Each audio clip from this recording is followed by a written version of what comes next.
This is Daniel Kravitz, Chosen One.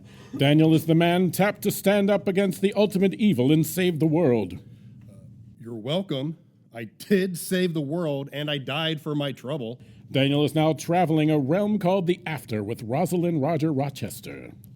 Two may cross back to the land of the living together. Rosalyn's brother and Daniel's former mentor, Rufus Reginald Rochester, has spent his life failing Chosen Ones and is determined not to do it again. I will only act if I have a plan that cannot fail.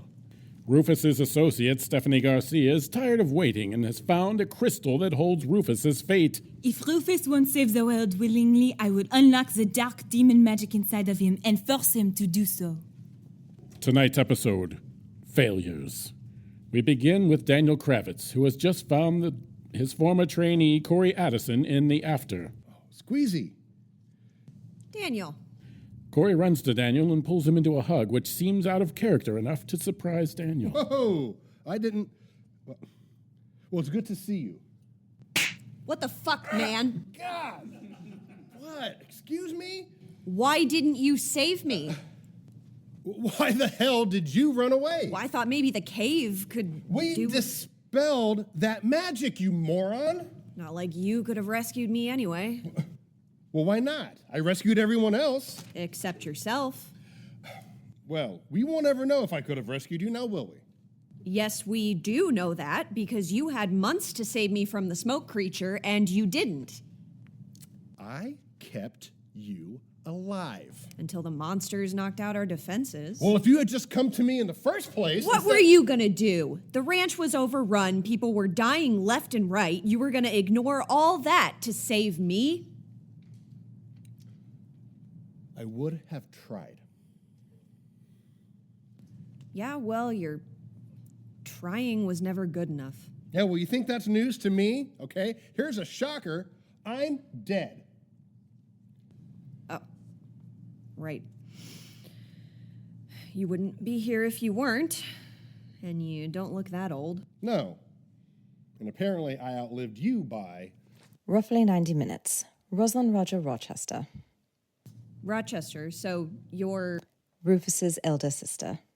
I don't understand. Why are the two of you here? Well, I was looking for you. Are you going to help me go into the light? No. Why would you think that? I don't know. I haven't been able to do it myself. I've been trying. You can't move on until you resolve your unfinished business. I'm dead. It doesn't get more finished than that. You'd be surprised. So wait, am I your unfinished business, Daniel? You're here for my forgiveness so that you can ascend? Because there is no way in hell that I am going to forgive me for what? For letting me die, for not stopping... That wasn't my fault, Squeezy. Okay? You didn't even give me the chance. You had plenty of chances, but you didn't... Stop, you stupid girl. You got yourself killed. That's not on Daniel. Right. Because me, just an ordinary person, is supposed to do what the Chosen One couldn't. You always blame everyone but yourself. You don't even know me, lady. We just met.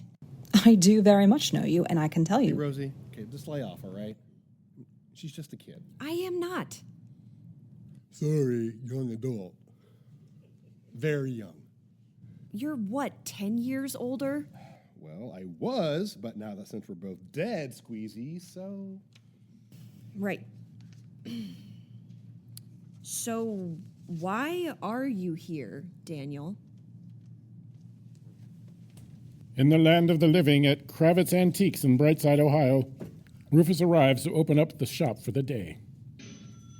Good morning, Rufus. Stephanie, what are you doing here so early? Recognize this? Stephanie holds up a small purple crystal, lightly pulsing with energy. Where did you get that? I found your hiding spot. Hiding spot? I didn't... Don't play dumb. I'm genuinely not. I didn't hide it. I entrusted it to... It doesn't matter how I got it. The point is, I have it. Kindly give it back to me. No, not until you agree to help me stop Abby. I am trying You're not. You could have magic if you would we've just... been over this. We have, and you are refusing to do all you can to save the world and the non-humans. That ends now. What do you intend to do with that crystal, Ms. Garcia? Force you to tap into the demon magic. I already told you I won't. Imbecile, pitoyable. You have no choice. I control your soul, ergo, I control you. It's not my soul that's in that stone, Stephanie. At least not all of it. It's my fate. You said it was your soul. When Bertram was Yes, here, my fate is indeed part of my soul, a part I've chosen to live without. That's why you can only do small magics? You would need your entire soul to wield great power? Yes, that is why I became a mentor instead of a sorcerer. So, if you were to recombine this, for Given example... all I know, it would be a small matter to become far more powerful than Alfredo or anyone else you've ever met. Because you can still access the demon's power. Yes, I can. Biardo the demon lied to try to prevent me from stopping him. Even without that portion of my soul, I can do very powerful things. Things that made what I did as a teenager look like child's play, but I have always refused to tap into the demon's magic and always will. Why? You could have saved Daniel. You could have wiped out Abby's army when Alexis needed you to. Because we don't know the consequences of such actions, and it's not worth it to find out. You know, a demon said my fate was delicious. Think about that. Do you really want to unleash something a demon wanted in the world? You're full of yourself. I'm not. I've had a lot of time to study this. The only way a demon would want my fate is if it was destined to do something powerfully dark. I do not know the specifics, but it would not be good. You would be well advised not to find out. So, I ignore the power I have and keep that part of my soul at bay to stifle the temptation. Okay, what if your fate is to destroy Abby and her army? That seems like something powerful and dark enough to tempt a demon, but ultimately a net good for the world. I don't think that's what... But you don't know, do you? Stephanie, We have no other choice, Rufus. We can't stop her, and even if we did, Regina and Bertram are still out there, and both are powerful in their own right. We need you to do this. We will find another way. There is no other way. Stephanie, wait. Stephanie holds the crystal high and then smashes it onto the ground. Immediately, currents of energy explode out, knocking them both off their feet, destroying merchandise and furniture, and blowing the windows out of the shop. The currents move as if looking around. Spotting Rufus, they dive into his mouth and nose. His body struggles to contain his energies, floating off the ground as light shines through every inch of his skin. Then, as suddenly as it began, it stops. Rufus comes to a rest on the shop floor. Oh, that was unwise. Stephanie? Stephanie! I'm here. Rufus rushes to Stephanie Garcia's side. Debris from the explosions is embedded in multiple parts of her body. She's bleeding badly. I'm calling 911. Hang on. It was worth it. What was worth it? My life to force you to act. I am not going to... You won't let me die in vain. Stephanie, Rufus holds the body of Stephanie Garcia as she goes limp. Back in the after, Daniel has told Corey his story. Okay. So you're going back to Earth, and you're taking her with you instead of me. Asshole. It's not like that. It's exactly like that. And why do you get to go then, Rosie? Rosalyn. He calls you Rosie. He calls you Squeezy. Point taken, Rosalyn. Thank you, Corey. But again, why you? You know, that's a good point. I mean, she only told me that she had unfinished business. She didn't specify what it was. You never told me what it was. No, I didn't. Well? My daughter needs help. Without a parent to care for her, she has gone far astray. I intend to guide her back to the righteous path. Righteous path. Regina. That's not possible. This is why I didn't tell you, but she's my daughter. I have to try. Oh, well, good luck with that. You should take me instead, Daniel. Wait. Why do you deserve resurrection, Squeezy? I don't. Strong argument there. Neither do you. Either of you. No one does. No, speak for yourself, okay? I died saving the world, all right? So if anybody is owed this, it is me. Yeah, but look at everyone you didn't save. Like me and Dawn. Wait, Dawn? Wait, is she here? She was when I arrived. She told me off and then disappeared in a shaft of white light. Oh, God. I'm sorry. It's funny. Okay. I mean, you treated her so badly, and that was her unfinished business? And she finally realized it. Yes, I was a tool. I get it, all right? You don't have to rub it in. I'm sorry, okay? But you have to admit. Yeah, it's what I deserved. Well, this has been heartwarming, but we have a world to save, so we should... I can help you, Daniel. You trained me. I can fight by your side, and without that smoke demon to worry about, we'll be unstoppable. He has a better partner than you. You?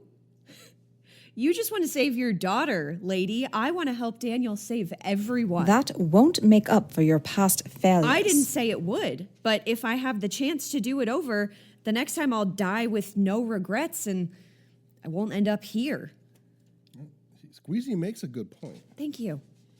Well, what's your unfinished business, then? That's none of your beeswax. Well, listen, if you want me to consider your request, then you know what I want. Okay. I want to know. This is ridiculous. You're not seriously considering... Rosie, just hang on, okay? Corey, just tell me. I think it's just to realize what a screw-up I've been. That I could have been better, but I wasn't. And to accept that. Sounds simple enough. You'd think so. But it's really the acceptance part that gets you. I know what I need to do, but I can't stop myself from arguing that I tried my best, even though I know I didn't. I know how that feels. Anyway, this is getting too sappy. Satisfied now? I am. And it's time that you were too. I don't understand. You don't need to go back to Earth, Corey. You need to move on. No, I can help. You can. Okay, and I'm sure that you can help, but you know what would really help me? Knowing that you are at peace. Come on, Daniel. I'd listen to him if I were you, girl. Butt out, Rosie! I've got this. Fine. Corey, you screwed up. Okay, and so did I. Okay, at some point, we all do. Okay, but you know what? We all could have done better. I told you, I already know that, but I know all about your mistakes. None of those matter, no matter what. I still care about you. Shut up. No. Listen, I'm serious, okay? And I need you to listen to me. You are worthy, Corey. And I am so proud that I knew you. You're being ridiculous. Am I? Well, what's that light behind you?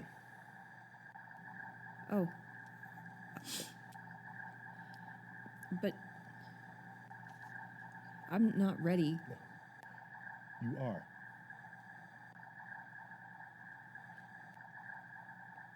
I hate to admit it, but you were kind of like the father I never had. Father? Maybe big brother, but... Whatever. Stay classy.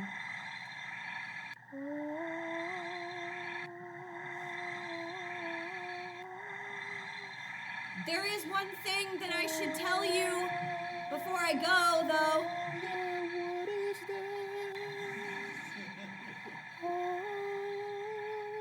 You're a dick. Tell me something I don't know.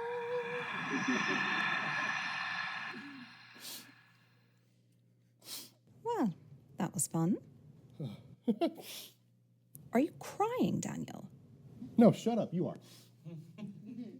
I really don't know what you saw in that girl. Well, yeah, and you brought me to her anyway. And I thank you for that, Rosie. You're welcome. And not too shabby, right? Gave her what she needed, so did I pass the test? Oh, right.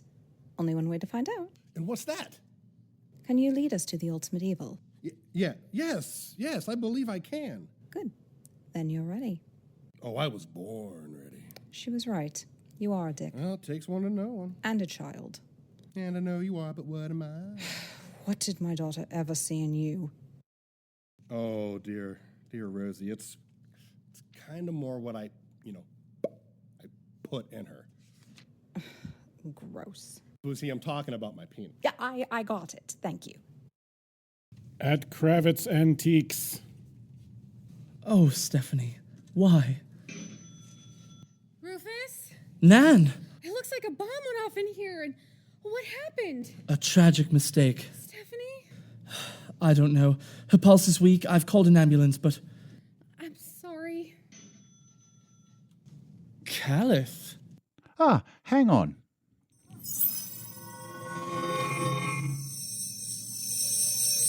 Oh, my goodness. It's like nothing happened in here. More importantly, the authorities outside won't know that the damage came from within. Oh, yes, I should have thought of that. No time to worry about it now. We've got a big problem, Rufus. What is it? It's Bertram. He got no veer. He what? I was stupid. You try keeping a boy locked up all the time, telling him he can't fulfill his purpose in life. He's going to sneak out eventually. Only this particular boy can't afford such a slip-up. Nan? Go, Rufus. I'll stay with her. Calleth, can we have a moment? Of course. I'll be right outside. I'll miss you too, Rufus. No time for that now, Nan. I've got to tell you. What happened with Stephanie, it was caused by an artifact I had entrusted to Calleth. But what? Yeah, I thought I could trust him, but clearly I was mistaken. I don't know why he did what he did. Rufus. If only you hadn't told her, I might have spared the poor woman. What are you talking about? Nan isn't part of this, Calleth.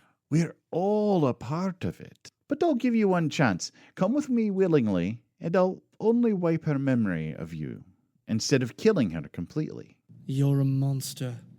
30 seconds to decide. Rufus? I'm so sorry, Nan. It's all right. It wouldn't have worked out between us anyway. At least this way we won't have the pain of a breakup. What do you mean it wouldn't have? Ugh, this is boring. Nan? Nan! She's fine, just frozen. Come with me now, and she'll walk back to her shop and wake up none the wiser. Stephanie, I can't... Now, Rufus. But why? There will be a time for all that later. Come on. Where are we going? Kalispell, Montana. Nan's memory wiped. Squeezy passed into the light. Stephanie probably dead and... Stay with us! We're not losing you! Oh, Stephanie's not dead? Not dead yet! Well, yay! Well, now Daniel and Rufus are both marching towards their fates. What's next for our heroes? Come back and find out on another Daniel Kravitz, Chosen One! It's All Been Done Radio Hour number 472. Daniel Kravitz, Chosen One. Number 58, Failures. This episode was written by Jerome Wetzel and directed by Nick Argenbright. It starred Nathan Haley as Daniel Kravitz, Shane Stefanchik as Rufus Reginald Rochester, Katie Boissoneault as Stephanie Garcia. Rosalyn Roger Rochester was played by Grace Wilson in the live show and Ashley Clements in the recording. Dana Bauman as Corey Addison, Ben Neidenthal as Calleth Penrose, Samantha Stark as Nan, Nathan Criss as ER Tech. This episode was narrated by Darren Esler. Our Foley artist was Megan Overholt. Our technical director is Shane Stefanchik. Our music director is Kristen Green. Theme songs are composed by Nathan Haley and lyrics by Jerome Wetzel. This podcast was edited by Truly Awesome Productions. Check out our website at iabdpresents.com. We want to thank Boxland, our host performance space. Our next live show is Saturday, June 8th. Get your tickets by visiting iabdpresents.com/live shows. Have a great week. It's All Been Done presents Who's Got the Time?